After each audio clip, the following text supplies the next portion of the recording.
At exactly 2:13 a.m., the phone at the front desk rang. When I picked it up, the guest in room 6 was whispering. He told me someone was already inside his room. Imagine waking up in the dead of night in a strange bed with the door locked from the inside and realizing you aren't the only breathing thing in the dark. I worked the night shift at a tiny roadside motel out in Arizona. It only had 12 rooms, a small office, and a long strip of asphalt that faded into absolute pitch black. Most nights were identical. I check in a few weary drivers, watch reruns on an old TV, and wait for the sun to come up. Around 11 o'clock, a guy in his mid-40s walked in. He looked completely drained, asked for the cheapest rate available, and I handed him the key to room 6. He didn't talk much, but as I watched him walk across the lot through the office window, he kept throwing nervous glances over his shoulder. An hour later, I did my standard walk-around. Every door was shut, the lights were out, and the air was dead still. It felt like another routine shift, right up until the phone rang at 2:13. After I picked up, there was a long silence followed by heavy breathing. The guest swore he'd just woken up and spotted someone standing right by his bathroom door. I grabbed a flashlight and the master key. The walk from the office to his door suddenly felt miles long, with the parking lot bulbs buzzing and flickering above me. I knocked. Nothing. I knocked again, and while no one answered, I could hear a faint, slow dragging noise scraping across the floorboards inside. I unlocked the door and pushed it open, calling out to him. I checked the bed, pulled back the curtains, and looked in the open bathroom. It was completely empty. There were no cars moving outside, no footsteps on the gravel, and no guest in the room. He had called me from that very spot seconds earlier, but physically, he wasn't there. I hurried back to the office to check the security feeds. Out of the entire network, only the camera pointed at room 6 was glitching, flashing static lines before turning totally black. This timeline tracks what the camera recorded. At 2:05 a.m., the guest walks in. At 2:10 a.m., lights turn off. At 2:12 a.m., the door creaks open.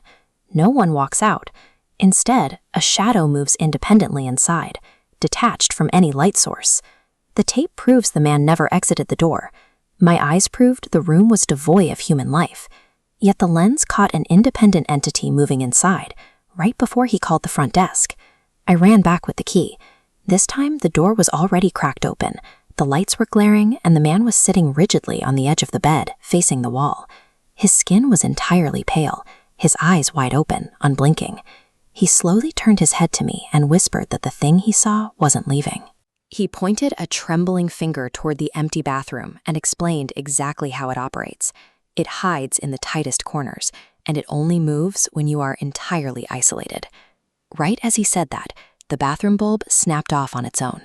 The air in the room instantly chilled, dropping to near freezing. Then the noise started again. That same soft, rhythmic dragging sound, pulling itself across the tiles in the pitch black. The bathroom door began to inch close. The guest stood up, murmuring that it was coming back.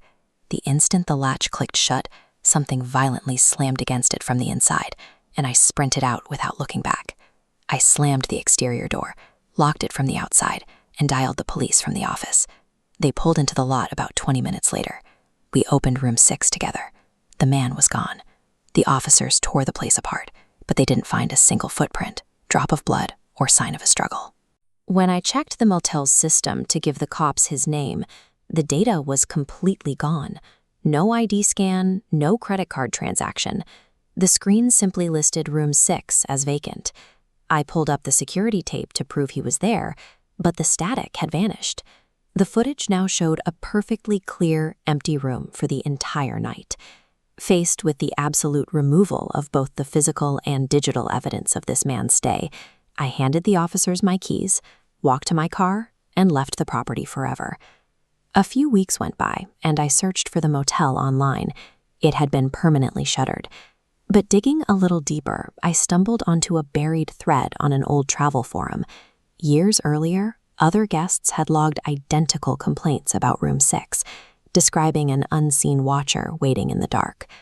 The accounts describe a predator that waits for isolated targets. When it takes someone, they don't just disappear. The very records of their existence at the motel vanish along with them.